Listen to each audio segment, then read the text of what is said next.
नमस्कार, मी प्राजक्ता आणि तुमच्या सगळ्यांचं स्वागत आहे विन विथ वेलबिंग या माझ्या चॅनलवर. तर आजच्या व्हिडिओमध्ये जसं की तुम्ही टायटल आणि थंबनेल पाहिलंच असेल, तर बऱ्याच जणांना प्रश्न पडलेला असतो. त्या प्रश्नाचं उत्तर घेऊन मी आलेले आहे. ते म्हणजे नवरात्रीत देवीची ओटी भरावी की भरू नये. नवरात्रीत देवीची ओटी भरावी, ओटीत काय काय साहित्य असलं पाहिजे याबद्दल बरेच व्हिडिओ तुम्हाला मिळतील. पण नवरात्रीत मुळात देवीची ओटी भरली पाहिजेत की भरू नये या बाबतीत बरेच संभ्रम आहेत. तर त्याचं उत्तर घेऊन मी आलेली आहे. तर ह्या प्रश्नाच्या उत्तरासाठी मी बऱ्याच जाणकार लोकांचं मत ऐकलेलं आहे, त्यांच्याबरोबर चर्चा केली आणि त्यानंतर मी हा व्हिडिओ घेऊन आलेली आहे. तर त्यासाठी हा व्हिडिओ शेवटपर्यंत नक्की पहा आणि जर तुम्ही माझ्या चॅनलवर नवीन असाल तर माझं चॅनल नक्की सबस्क्राईब करा. तर चला सुरू करूयात व्हिडिओला. तर आता नवरात्र जवळ येतच आहे, तर त्याआधीच या प्रश्नाचं उत्तर घेऊन मी तुमच्यासाठी आलेली आहे. कारण मी तुम्हाला आता एक उदाहरण देते. आपल्या सर्वांनाच माहिती आहे की तुळजाई ही आपल्या अखंड महाराष्ट्राची कुलस्वामिनी आहे, कुलदेवी आहे. तर त्यावरूनच मी तुम्हाला उदाहरण देते. जर तुम्ही पाहिलं असेल तर शुक्ल पक्ष प्रतिपदा ते अष्टमीपर्यंत आई तुळजाई जी आहे ती निद्रा अवस्थेत असते, निद्रेत असते, विश्रांतीमध्ये असते. जर तुम्हाला माहीत नसेल तर तुम्हाला बातम्यांमधून किंवा आजकाल व्हॉट्सअप फॉरवर्ड्समधून तुम्हाला ते कळालं असेल, तुम्हाला माहिती सुद्धा असेल की देवी शुक्ल पक्ष प्रतिपदा ते अष्टमीपर्यंत विश्रांतीमध्ये असते. तर या वेळेत खरं तर आपण ओटी भरली पाहिजे की नाही यावर मी प्रकाश टाकते. तर पहिली गोष्ट म्हणजे ज्यावेळी आपण स्वतः झोपेमध्ये असतो, निद्रेमध्ये असतो, विश्रांतीमध्ये असतो, त्यावेळी जर आपल्याला कोणी उठवलं किंवा आपल्याला काही डिस्टर्ब करायचा प्रयत्न केला तर आपल्याला त्रास होतो. तर देवीचं सुद्धा तसंच आहे. ज्यावेळी देवी शुक्ल पक्ष प्रतिपदा ते अष्टमीपर्यंत विश्रांती अवस्थेत असते त्यावेळेला तुम्ही तिची ओटी भरायला तिच्याकडे जाता, म्हणजे हे तिला डिस्टर्ब करण्यासारखंच आहे, नाही म्हटलं तरी. तर काही ठराविक असे दिवस सुद्धा आहेत की ज्या दिवशी आपण ओटी भरली पाहिजे. तर हा जो वेळ असतो हा देवीच्या विश्रांतीचा वेळ असतो. देवी युद्ध करून आलेली असते किंवा युद्ध पर्वामध्ये असते, दोन्हीपैकी या गोष्टी चालू असतात. त्यामुळे हा जो पिरियड असतो तो बऱ्यापैकी विश्रांतीचा असतो. दुसरी गोष्ट म्हणजे जर तुमचं एक स्पेसिफिक घराणं असू शकतं, तुमच्या घराचे काही कुलाचार असू शकतात की तुमच्याकडे काही पद्धती, रूढी, रिवाज असतात.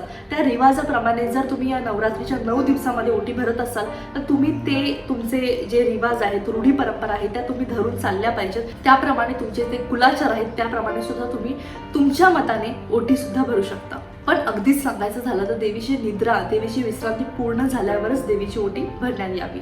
तसंच शक्यतो मंगळवार किंवा शुक्रवार हे 2 दिवस आपण देवीची ओटी भरण्यासाठी निवडले पाहिजेत. कारण की हे 2 देवीचे वार असतात आणि शक्यतो नवमीच्या दिवशी आपण देवीची ओटी भरली पाहिजेत, कारण अष्टमीपर्यंत देवी ही विश्रांतीमध्ये असते. आता ओटी आपण का भरतो या सुद्धा प्रश्नाचं उत्तर मी याच व्हिडिओमध्ये तुम्हाला देते. ओटीपोट ज्याला आपण म्हणतो ते म्हणजे स्त्रीचं गर्भाशय. तर ओटीपोट म्हणजेच गर्भाशय, स्त्रियांचं ओटीपोट म्हणजे ज्याला आपण गर्भाशय म्हणतो. तर स्त्रीच्या ओटीमध्ये, स्त्रीच्या गर्भाशयामध्ये सृजनशीलता आणि नवनिर्मितीची ताकद असते. ती तिच्या गर्भाशयातून पूर्ण अख्खं ब्रह्मांड उभं करू शकते. आपल्या जन्माचा जो बीजांकुर असतो तो सुद्धा एका स्त्रीच्या गर्भाशयामध्ये रुजवला गेलेला असतो आणि त्यानंतर आपली उत्पत्ती, आपली निर्मिती झालेली आहे.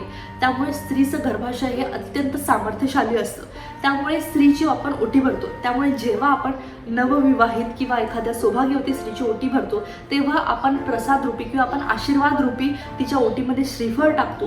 त्यामुळे आपण आशीर्वाद रूपी त्या स्त्रीला अपत्य प्राप्तीसाठी आशीर्वाद देत असतो.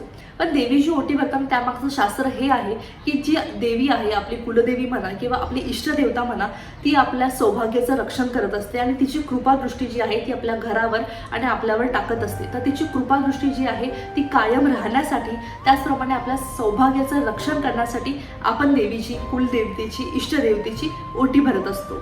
आता देवीची ओटी भरताना काय काय गोष्टी आपण केल्या पाहिजे. तर देवीची ओटी भरताना शक्यतो देवीला सुती नऊवारी साडी जी आहे ती त्या ओटीमध्ये आपल्याला ठेवायची आहे. त्याचबरोबर ती साडी लाल, केशरी, पिवळा, हिरवा किंवा जांभळा रंगाची असली पाहिजे.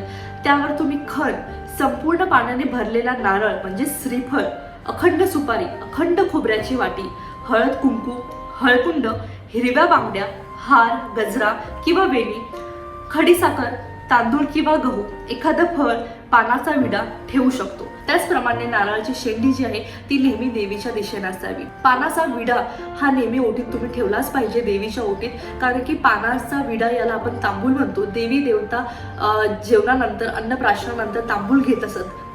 जसं आपण बडीशेप वगैरे मुखवास अशा गोष्टी घेतो त्याचप्रमाणे देवी देवता जेवणानंतर पानाचा विडा म्हणजेच तांबूल घेत असत. त्यामुळे देवीच्या ओटीमध्ये पानाचा विडा असायलाच हवा. आता नवरात्रीला जागोजागी प्रचंड गर्दी असते. गणपतीला तुम्ही पाहाल तर जागोजागी प्रचंड गर्दी असते. त्यामुळे आपल्याला आपली जी 3.5 शक्तिपीठं म्हणा देवींची किंवा जिथे आपली कुलदेवी आहे तिथे आपल्याला जाणं होत नाही. जरी आपण गेलो तरी बरीच गर्दी असते, धक्काबुक्की होत असते. जोपर्यंत आपण देवीसमोर मनसोक्त आपण देवीला पाहू सुद्धा शकत नाही, आपण देवीसमोर हात जोडून उभे असतो, तोपर्यंत गर्दीतून आपल्याला पुढे ढकललं जातं आणि आपल्याला कळतही नाही इतक्या पटकन या सर्व गोष्टी होतात. त्यामुळे एकदम निवांत मनासारखं आपल्याला दर्शन घेता येत नाही. तर यावर म्हणजे माझा असा अनुभव आहे की या सर्व गोष्टींमुळे नवरात्रीच्या आधी किंवा नवरात्रीच्या नंतर कधीतरी निवांत अशा क्षणी जाऊन कुलदेवीची किंवा आपल्या इष्टदेवतेची ओटी भरणं केव्हाही चांगलं. त्यामुळे काय होतं की आपल्याला मनासारखं दर्शन आपलं घडतं. पण कसं आहे की प्रत्येकाचा हा वैयक्तिक चॉईस आहे, वैयक्तिक प्रत्येकाची निवड आहे, प्रत्येकाचा हा वैयक्तिक प्रश्न आहे. त्यामुळे 2 मतं नक्कीच असू शकतात. त्यामुळे जर तुमची इच्छा असेल तर तुम्ही या दरम्यानही जाऊन ओटी भरू शकतात. पण मी इथे माझा एक अनुभव तुमच्याशी शेअर केला. त्याचप्रमाणे काही असे भाविक असतात की ज्यांना जाणं शक्य नसतं. तर अशा वेळी तुम्ही तुमच्या घरात देवाऱ्यात तुमची कुलदेवी असेल, इष्टदेवता असेल तर किंवा नसेल तरी तुम्ही मनातल्या मनात देवीचं स्मरण करून देवाऱ्यासमोर एक पाट ठेवायचा, पाटावर एक ताट ठेवायचं. त्या ताटामध्ये ही सगळी जी ओटी आणि ओटीचं साहित्य तुम्ही देवीची ओटी भरल्याप्रमाणे त्या ताटात ठेवून ते ताट पूर्ण 1 दिवस देवाऱ्यासमोर तसंच ठेवू द्यायचं. आणि ज्यावेळी तुमचा योग येईल देवीकडे जाण्याचा त्यावेळेला तुम्ही ह्या सर्व वस्तू लाल कापडामध्ये गुंडाळून ठेवायच्या, बांधून ठेवायच्या. आणि ज्यावेळी तुम्ही देवीच्या दर्शनाला जाल तेव्हा हीच ओटी तुम्ही जशीच्या तशी कॅरी करून सोबत घेऊन जाऊ शकता आणि देवीची ओटी भरू शकता. अगदी ते सुद्धा नाही जमलं तर अखंड दिवसभर आपण पूर्ण ती ओटी देवीसमोर एक पूर्ण दिवस देवीसमोर ठेवल्याने देवीची पूर्ण कृपादृष्टी त्या ओटीवर पडलेली असते आणि त्यामुळे आपल्या सौभाग्यात सुद्धा वृद्धी मिळते. तर त्या ज्या वस्तू असतात, आपणही सौभाग्यवतीच असतो, तर त्यामध्ये जी सुती साडी असते ती आपण वापरायला घ्यायची, त्यामध्ये जे फळ असतं ते आपण खायचं किंवा त्यामध्ये जे धान्य असेल, तांदूळ असेल किंवा गहू, ते तांदूळ जे आहेत ते तांदळाच्या डब्यामध्ये पुन्हा मिक्स करायचे. गहू असतील तर गव्हाच्या डब्यामध्ये तुम्ही पुन्हा मिक्स करायचे. त्यात हिरव्या वांगण्या असतील त्या आपण स्वतः घालायच्या. तर अशा गोष्टी केल्यामुळे सुद्धा आपल्या सौभाग्यात वृद्धी होते. कारण एक पूर्ण दिवस जी आहे ती आपल्या देवीची त्यावर दृष्टी पडलेली असते आणि तो कृपाप्रसाद आपल्याला मिळतो. हेच भाग्याची गोष्ट असते. तर मला खात्री आहे नवरात्रीत देवीची ओटी भरायची की भरू नये या प्रश्नाचं मी उत्तर तुम्हाला समर्पकपणे दिलं असेल अशी मला आशा वाटते. जर तुम्हाला हा व्हिडिओ माहितीपूर्ण वाटला असेल तर या व्हिडिओला एक लाईक नक्की द्या. त्याचबरोबर हा व्हिडिओ जास्तीत जास्त भगिनींना शेअर करा. त्यामुळे त्यांना सुद्धा या बाबतीत काही शंका असतील तर त्यांच्या शंकेचं निरसन होईल.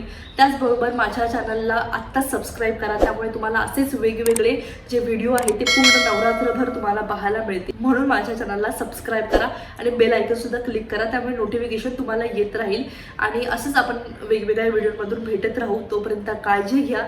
Stay tuned. आई जगदंबेचा उदो उदो.